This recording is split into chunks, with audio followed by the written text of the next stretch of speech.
You ever notice how people wear exhaustion like it's some kind of medal?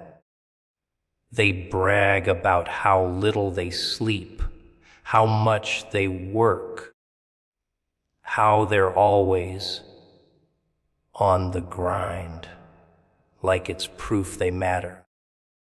But there's a point where the grind grinds you down to dust, where your body's screaming, your mind's slipping, and you're too stubborn to hear it.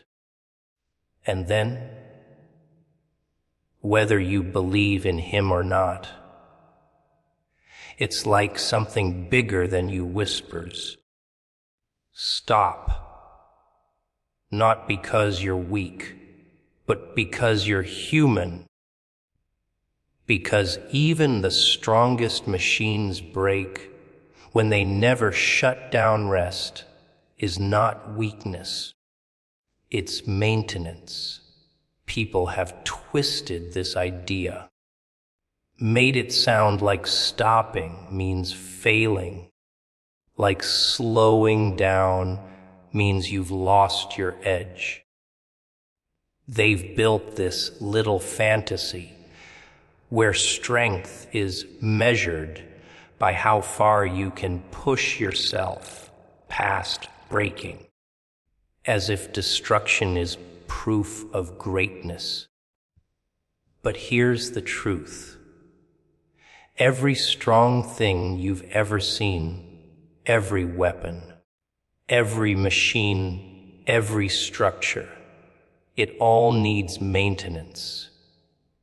The sharper the blade, the more carefully it's kept. The faster the engine, the more often it's serviced. Neglect it long enough, and it doesn't matter how powerful it used to be. It turns into scrap. The world loves the performance of endurance. They clap for the sleepless, the ones with dark circles under their eyes, the ones whose hands never stop moving. But applause doesn't keep you alive. People cheer while you bleed yourself dry, because they can't feel the cost you're paying. They don't see the cracks forming until you fall apart right in front of them. And when you do, they'll call it tragic, but not surprising. They'll say they saw the signs, but they'll never admit they encouraged them. The strange thing is, you know when you're wearing down. Your body tells you.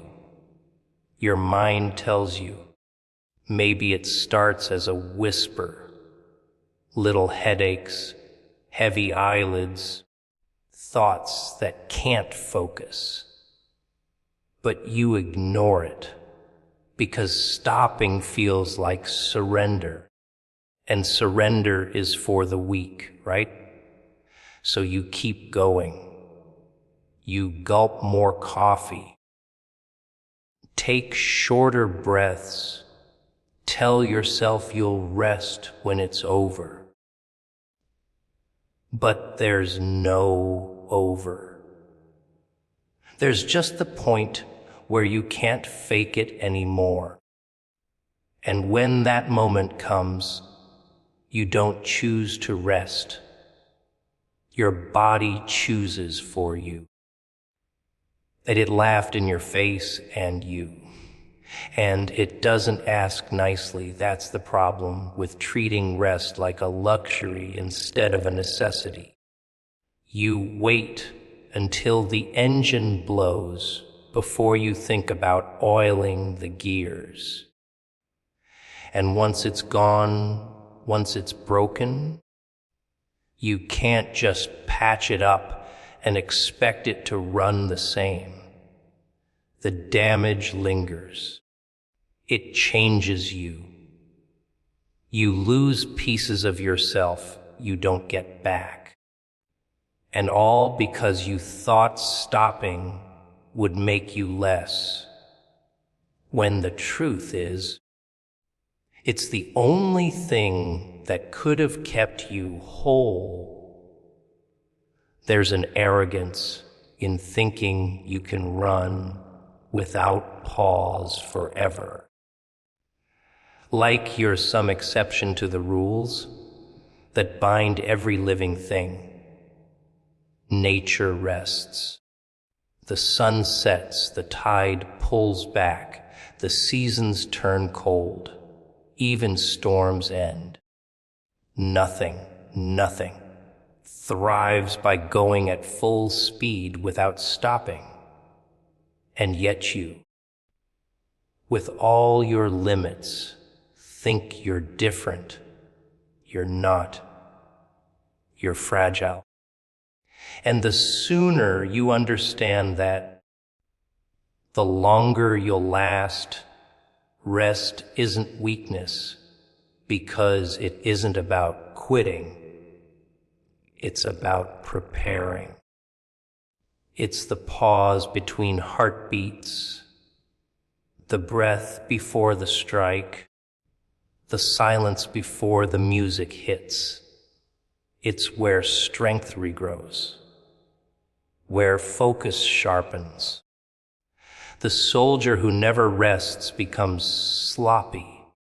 The thinker who never stops thinking starts chasing his own mind in circles. The worker who never stops working forgets why he started.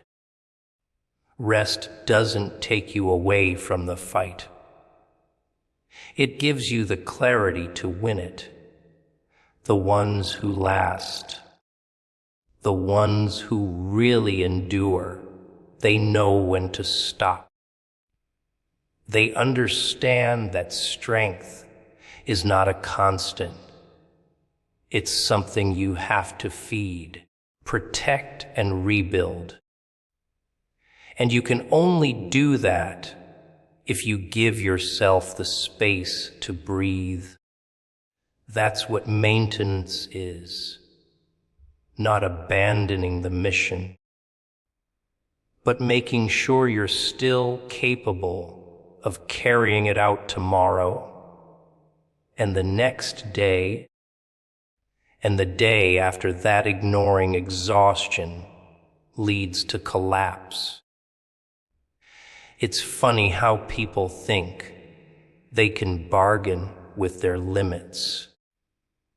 They treat their bodies like machines that can run endlessly if they just push hard enough, feed it enough caffeine, or tell themselves enough lies. But exhaustion is patient. It doesn't knock you out the first time you overwork yourself. No, it waits. It lets you believe you're invincible. It lets you stack the hours, skip the sleep, ignore the pain. And then one day, when you're right in the middle of something important, it cashes in all at once, and you crumble. The scary part is, collapse isn't always dramatic. Sure, sometimes it's fainting in the middle of a meeting, or getting rushed to the hospital after your body gives up. But more often, it's quieter. It's your brain fogging over so bad you can't remember what you were saying. It's the kind of fatigue that makes you forget why you even cared about what you were doing in the first place. It's making mistakes you'd never make if you were sharp. Little slips that snowball into bigger ones until suddenly you're standing in the wreckage, wondering when exactly everything started falling apart. You can ignore the warning signs for a while. That pounding in your head, just stress. Those aching muscles, just tension. That constant feeling like you're dragging yourself through mud. Just a rough patch. You convince yourself it's all temporary, that you'll push through it. But that's the trick exhaustion plays. It convinces you it's just a bump in the road, when really the road is giving way beneath you. And when it collapses, you don't get to choose how far you fall. People romanticize the grind, but they forget the grind grinds back. You think you're in control, but the moment you start dismissing your limits, you're setting a timer. It's not a question of if you'll break, but when. And the cruel thing is, you'll probably see it coming. You'll feel it in the way your chest gets tight when you climb the stairs, in how it takes you 3 tries to write a sentence that used to come in 1, in the way your friends start telling you you've been off lately, but you'll still think you can push a little further. That's how it always goes. Right until the moment you can't push at all, and collapse doesn't care about your deadlines, your plans, or the promises you made. It doesn't wait for a convenient time. It will take you down in the middle of a deal, in the middle of a project, in the middle of a conversation. And when it happens, the world doesn't stop to help you. It keeps moving, and you're the one left on the ground, trying to piece yourself back together while everything else races ahead. The most dangerous part about ignoring exhaustion is that it doesn't just damage your body, it erodes your mind. Fatigue eats away at patience, focus, and judgment. It makes you short-tempered, reckless, sloppy. You start taking shortcuts, saying things you don't mean, making choices you can't undo. And the worst part, you don't even realize how far you've slipped until someone points it out. And by then, it's not just you who's paying the price. It's everyone who relies on you. You can fool yourself into thinking you're fine. You can tell yourself you'll slow down after this week, or after this project, or after things settle down. But life doesn't really settle down, does it? There's always another thing, another task, another reason to keep running on fumes. And the longer you do it, the more you're training your body to fail you. You're loading the collapse before it happens, like stacking bricks until the wall finally tips. Collapse is not a sign of weakness. It's a debt coming due.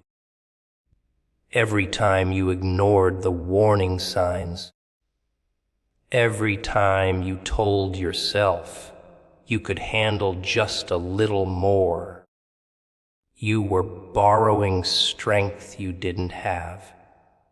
And debts always get collected. The question is, will you stop before it's too late? Or will you wait until you're forced to stop? When stopping is no longer a choice, some words change you the moment you hear them. Not all of them, of course. Most just bounce off, leave no dent, no echo.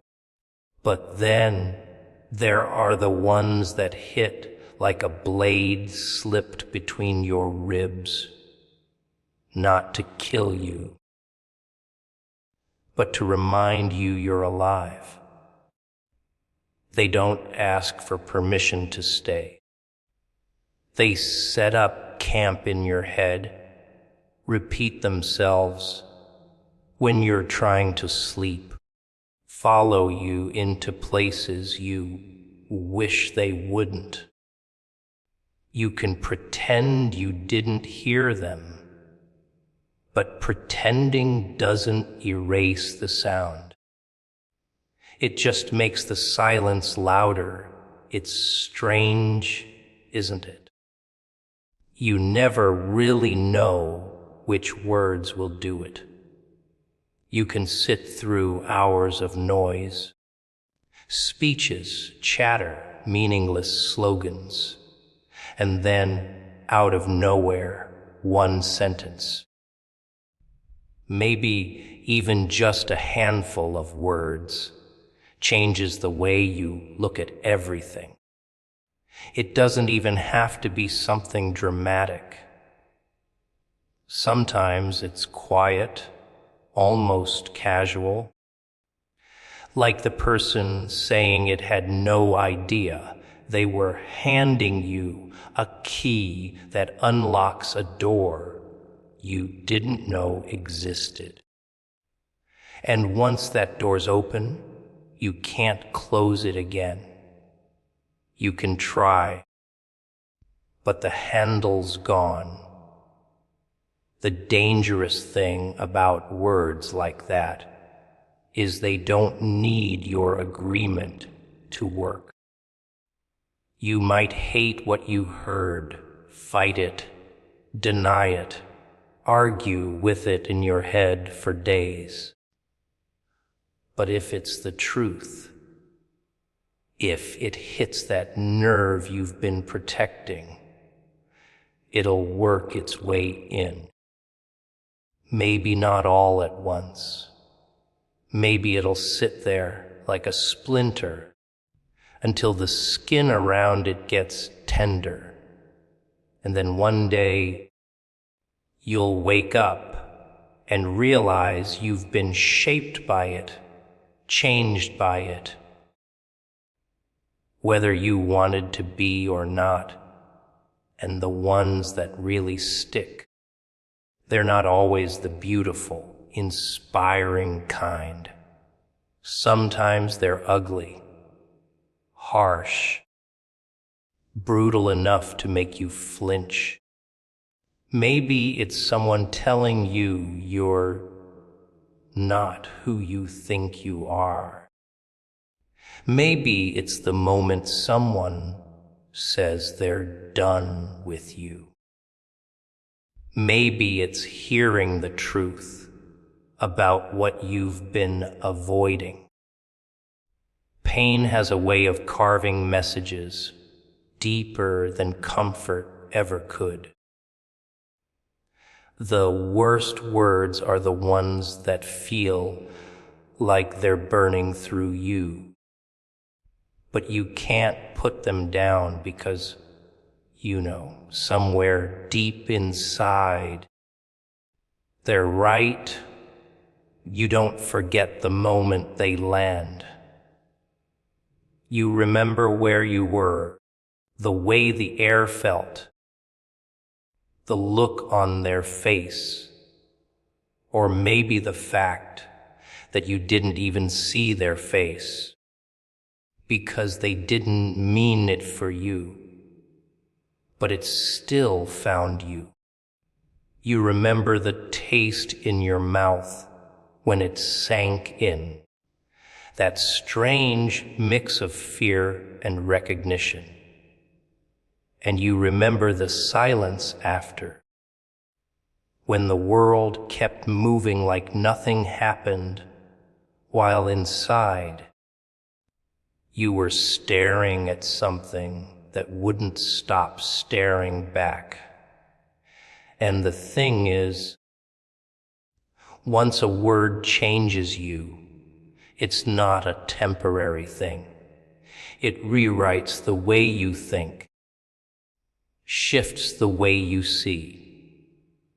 You start noticing cracks where you thought there were walls.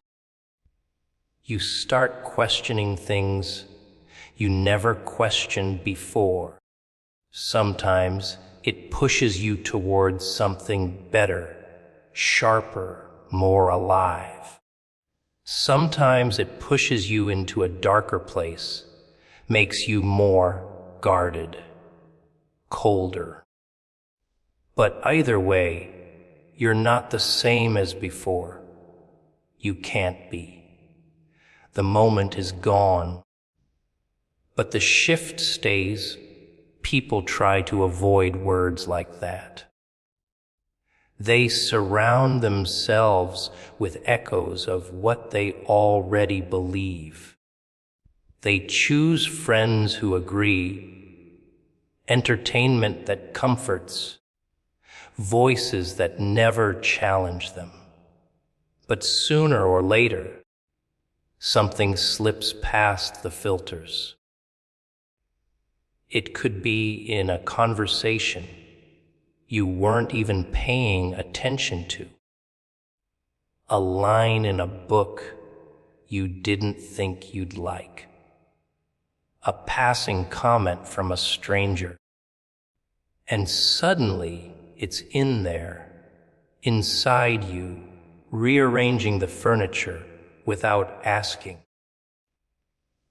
And no matter how much you might wish you could go back, the old version of you is gone. That's the thing about change. It's rarely polite. It doesn't knock. It doesn't wait until you're ready. Sometimes all it takes is one word, one moment, and the person you were 5 seconds ago is already gone. You're standing in the same place, but you're not the same person. And there's no undoing it, no matter how much you want to unhear